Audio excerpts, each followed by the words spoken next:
IPS merupakan integritas dari berbagai cabang ilmu sosial dan humaniora, seperti sosiologi, sejarah, geografi, ekonomi, politik, hukum, dan budaya.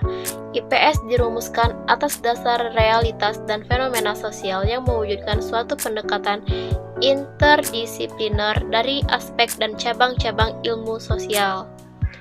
IPS merupakan bagian dari kurikulum sekolah yang diturunkan dari isi materi cabang-cabang ilmu sosial. Dapat disimpulkan bahwa IPS merupakan mata pelajaran yang diajarkan pada peserta didik di tingkat sekolah dasar dan sekolah menengah pertama, mengkaji mengenai kehidupan manusia dalam masyarakat dan bahannya bersumber dari disiplinnya ilmu sosial.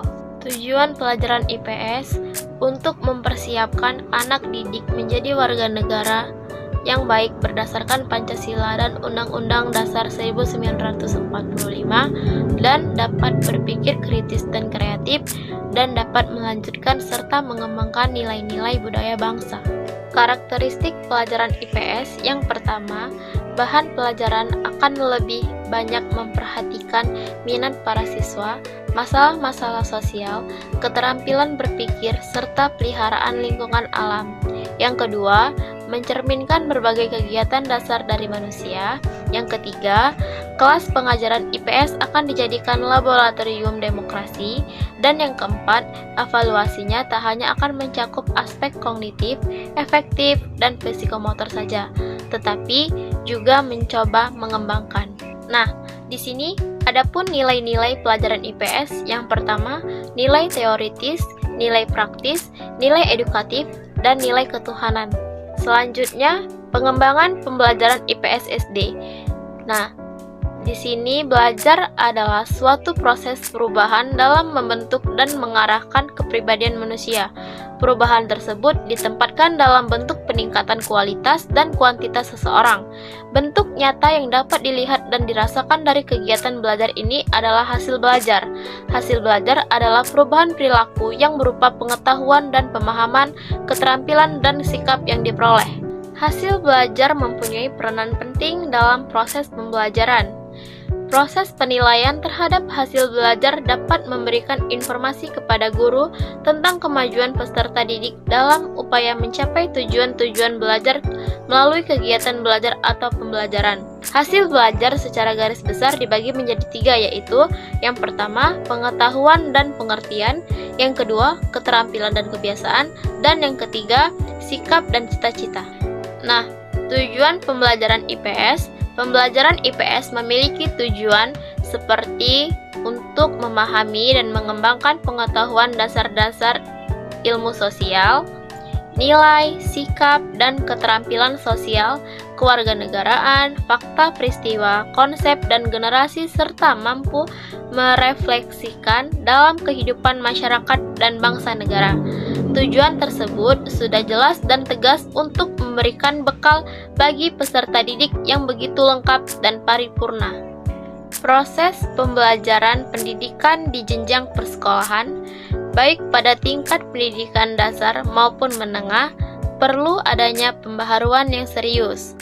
Karena pada kenyataannya, selama ini masih banyak model pembelajaran yang masih bersifat konvensional, tidak terlihat adanya improvisasi dalam pembelajaran, jauh dari model pembelajaran yang modern sesuai dengan tuntutan zaman dan kondisi lingkungan sekitar di mana siswa berada. Salah satu contoh model atau pendekatan pembelajaran yang modern tersebut adalah model pembelajaran kontekstual atau contextual teaching dan e-learning. Model pembelajaran kontekstual tersebut dianggap sebagai upaya pembaharuan dalam pembelajaran pendidikan IPS.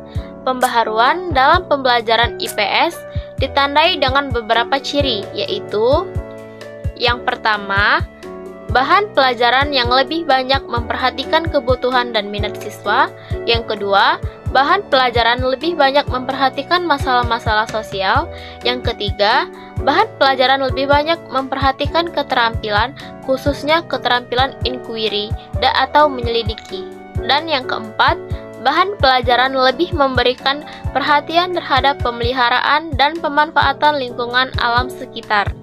Pembelajaran pendidikan IPS di sekolah seharusnya lebih menekankan pada aspek-aspek pengetahuan, sikap, dan keterampilan dari berbagai permasalahan yang ada di sekitar peserta didik.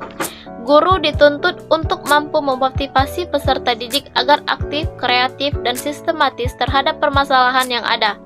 Mampu memberikan solusi pemecahannya berdasarkan pengetahuan serta pemahamannya yang dimiliki oleh guru, misalnya dengan menerapkan berbagai metode atau pendekatan. Pendekatan yang bisa digunakan antara lain pendekatan belajar berbasis masalah, pendekatan pembelajaran kooperatif, inquiry, dan pembelajaran kontekstual. Oleh karena itu, peran guru dalam pengembangan materi pendidikan IPS hendaknya dapat mengembangkan hal-hal yang berkaitan dengan: yang pertama, materi yang diberikan secara kontekstual dengan memuat masalah sosial yang berkembang di lingkungan peserta didik. Yang kedua, menjalin komunikasi dengan peserta didik agar dapat mempengaruhi mereka melalui gagasan dan pikiran. Dan yang ketiga, terciptanya suasana kelas yang kondusif, antara lain memungkinkan terjadinya pola interaksi guru dan peserta didik secara timbal balik.